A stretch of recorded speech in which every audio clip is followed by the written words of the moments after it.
Bonjour, je suis Alain André, je vous retrouve aujourd'hui pour vous parler d'un thème qui m'est cher parce qu'il est au cœur de notre mission sur Terre, parce qu'il s'applique aussi à toutes les dimensions de notre existence. Je veux parler de transmission. Nous connaissons certainement tous ce verset de la Bible dans 2 Timothée chapitre 2 qui dit « Ce que tu as entendu de moi en présence de beaucoup de témoins, confie-le à des hommes fidèles, qui soient capables de l'enseigner aussi à d'autres. » La Bible donne d'ailleurs plusieurs exemples de transmission réussie qu'il est utile de regarder de près. On pense bien sûr à Paul avec Timothée, Moïse avec Josué, et puis le prophète Élie avec Élisée. Voyons d'abord les enjeux et les défis de la transmission. L'enjeu d'une transmission, c'est de continuer à donner vie à quelque chose. C'est d'assurer la pérennité d'une activité, d'un projet ou d'une conviction. Et ce n'est certes pas juste la reproduction de l'existant. Ça va beaucoup plus loin. Une transmission s'inscrit dans une intention. Et cela nous concerne tous à différents moments de notre vie. Je vois 3 défis majeurs dans notre mandat de transmission. D'abord, le défi de faire grandir l'autre avec ce que je transmets. Et non pas l'utiliser pour que je grandisse moi-même. Ensuite, c'est s'approprier et faire comprendre la finalité de ce que je suis en train de transmettre. Et enfin, qui n'est pas le moindre, dépasser les barrières générationnelles, culturelles, voire spirituelles. Le processus de transmission est exigeant, mais il est porteur de vie. Regardons de plus près ce processus. En mécanique, il n'y a pas de transmission possible sans courroie, sans système de crantage qui exige une proximité immédiate des éléments en mouvement. La solidité des matériaux est gage d'un moteur sain qui va durer. Ainsi, la transmission n'est pas qu'un acte de communication, de distribution des tâches ou de seule prédication, mais de relations solides et de don de soi. Le pignon entraîne chez le récepteur un mouvement qui est décuplé par rapport au mouvement initial. Et cela nous apprend que ce que tu donnes va produire quelque chose de bien plus grand que ce que tu as donné. Même le plus petit pignon peut initier une énergie décuplée. Quel encouragement pour nous tous! Il n'y a pas de transmission possible sans compréhension aussi de ce que je suis, de ce que je fais, du pourquoi et du pour qui je le fais. Et il est indispensable pour cela que je me sois approprié moi-même ce que je veux transmettre. La transmission, cela va bien plus loin qu'enseigner des choses que l'autre ne sait pas, ou simplement donner de l'information.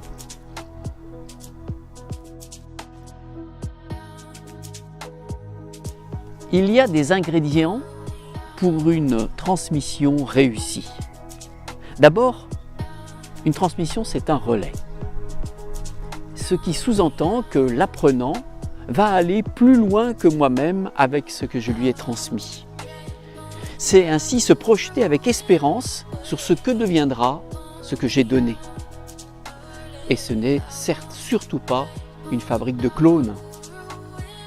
Ce relais nécessite humilité et foi.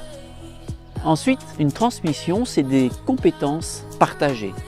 Il s'agit d'équiper pour savoir bien agir, il s'agit d'accompagner dans l'expérimentation et il s'agit d'évaluer ensemble. Cela nécessite de la patience et du temps. Le troisième ingrédient, c'est une bonne connaissance des profils d'apprentissage de l'apprenant, c'est-à-dire concrètement comprendre le mode de fonctionnement de la personne, repérer ses dons, ses talents, observer la vitesse d'assimilation, utiliser des formes de langage adaptées et s'intéresser au parcours personnel et au centre d'intérêt de la personne. Et cela nécessite de l'empathie. Le quatrième ingrédient, ce sont nos attitudes qui doivent être justes. Et d'abord le respect et donner envie. Le respect parce que je pars de ce qu'est l'autre, avec ses richesses, ses forces, ses faiblesses, ses particularités, pour l'emmener plus loin. Donner envie, c'est être porteur de vie. D'où la nécessité de communiquer le sens de ce que je fais et pas seulement le contenu de ce que je veux lui transmettre. Au-delà des outils techniques et fiscaux qui permettent une transmission, les outils essentiels pour réussir une transmission me semblent être d'ordre plutôt comportemental. L'exemplarité tout d'abord, la capacité d'explication pour donner sens, l'écoute, l'accompagnement, la confiance et enfin la prière. Tout ce que nous venons de voir jusqu'à présent s'applique aussi bien à nos actes de transmission de la vie, c'est-à-dire la parentalité, que de transmission de la foi ou de l'éducation, ou la transmission de biens et de savoirs. La Bible place l'éducation comme le vecteur essentiel pour que l'enfant réussisse sa vie et devienne un adulte capable d'aimer Dieu et d'aimer ses semblables. Écoutons ce texte de Deutéronome 6. Je le lis. « Tu aimeras l'Éternel, ton Dieu, de tout ton cœur, de toute ton âme, de toute ta force. Et ces paroles que je te donne aujourd'hui seront dans ton cœur.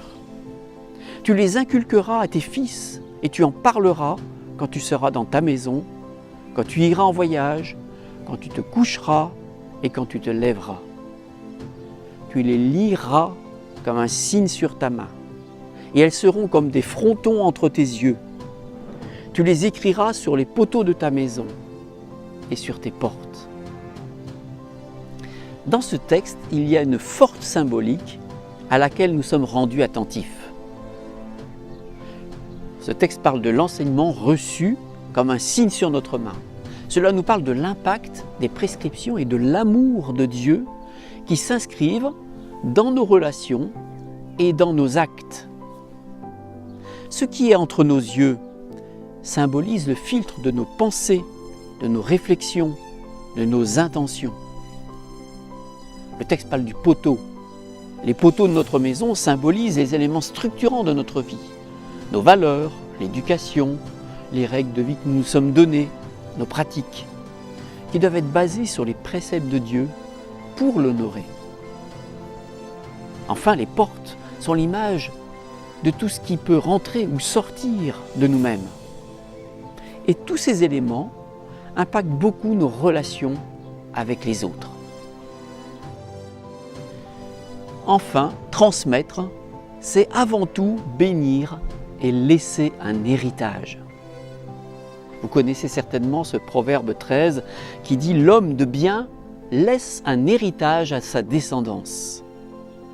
Alors quel héritage, quel acte de transmission laisserons-nous aux autres dans les différentes sphères de notre existence?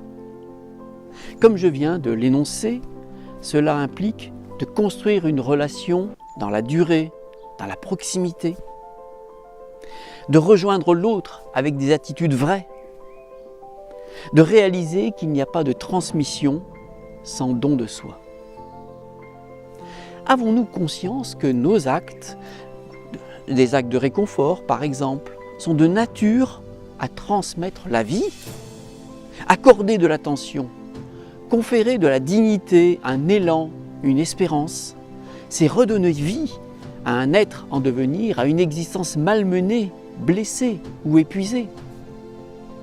Et nous sommes tous appelés à y prendre part et on a tous, chaque jour, chaque matin, mis l'occasion de le faire dans les différentes sphères de notre existence, famille, travail, voisinage, amis.